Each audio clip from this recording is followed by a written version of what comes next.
어서오세요. 괴담 들려주는 낚시꾼 괴담로 괴담집사입니다. 단페님들, 무서운 이야기도 거기에 얽힌 사연을 알고 나면 그게 전혀 무섭지 않게 느껴질 때가 있잖아요. 알고 보면 오히려 가련하고 슬픈 사연들. 이번 이야기는 일본 괴담 채널에 올라온 어느 일본인의 기묘한 사연입니다. 그럼 일본 괴담 채널의 기묘한 이야기, 괴담집사의 시점으로 떨어보겠습니다.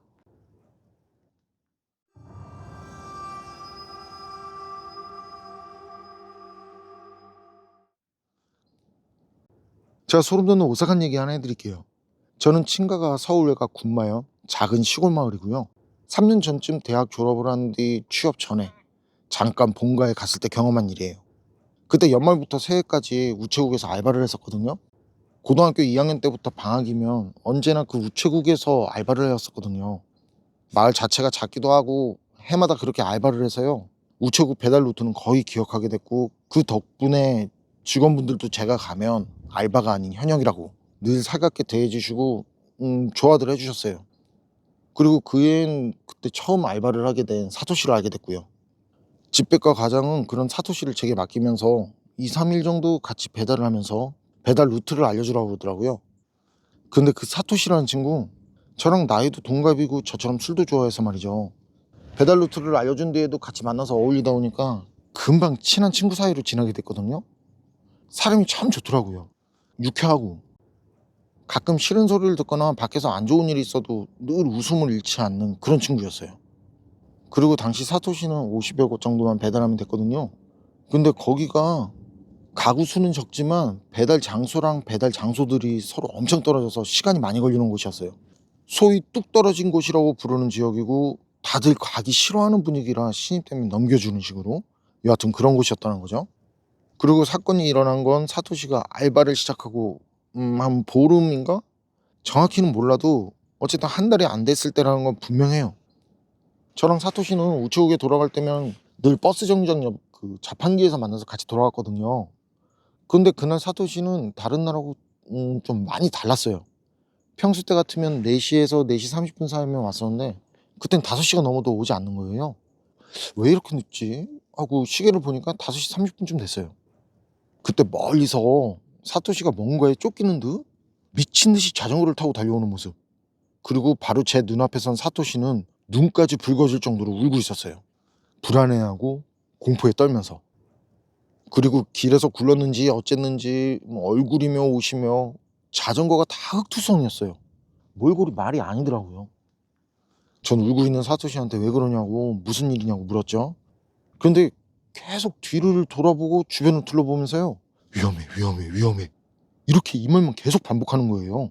무슨 말을 해도 전혀 말이 통하지 않더라고요. 그래서 우편물을 잃어버렸거나 파손돼서 그런 건가 싶어서 말이죠.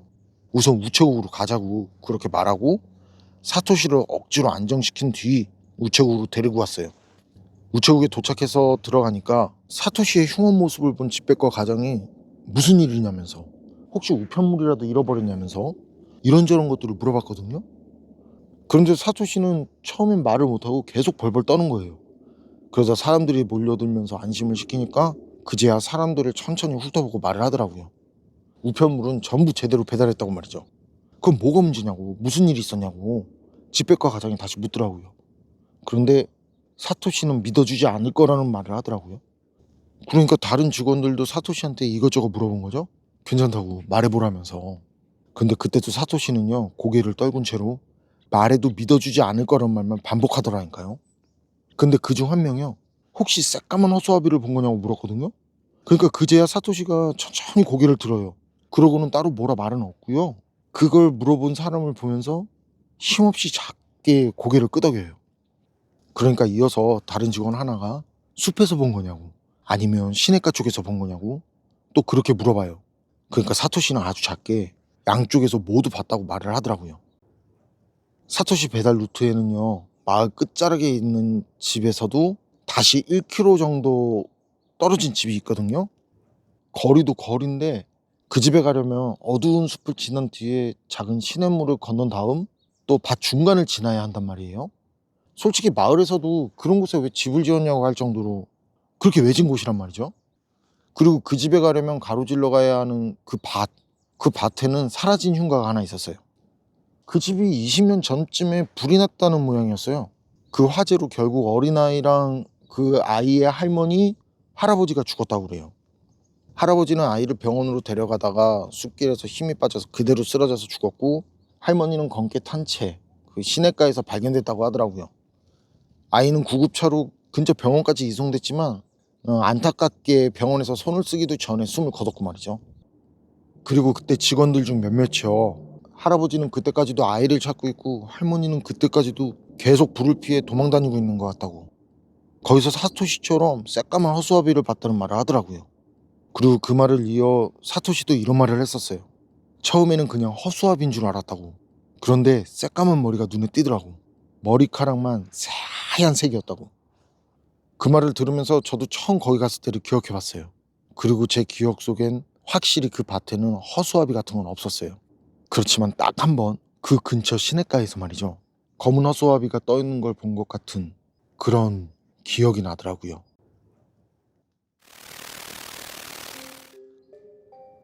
일본 괴담 채널에 올라온 이야기는 여기까지인데요. 제가 개인적으로 허수아비를 무지 싫어하거든요. 어렸을 때 겪은 트라우마 때문에. 그래서 처음엔 새까만 허수아비라고 했어요. 뭘까 하고 열어봤는데 이거 무서운 게 아니라 엄청 슬픈 이야기더라고요. 사연에서처럼 고통스럽고 비극적으로 생을 마감한 뒤에도 편히 쉬지 못하고 이승을 떠돈다면 세상을 떠난 모든 분들의 영원한 안식을 빕니다. 괴담록 오늘 이야기는 여기까지입니다. 그럼 전 다음에 또 다른 사연으로 찾아뵙겠습니다. 늘 건강하시고 평온하세요. 함께 해주셔서 고맙습니다.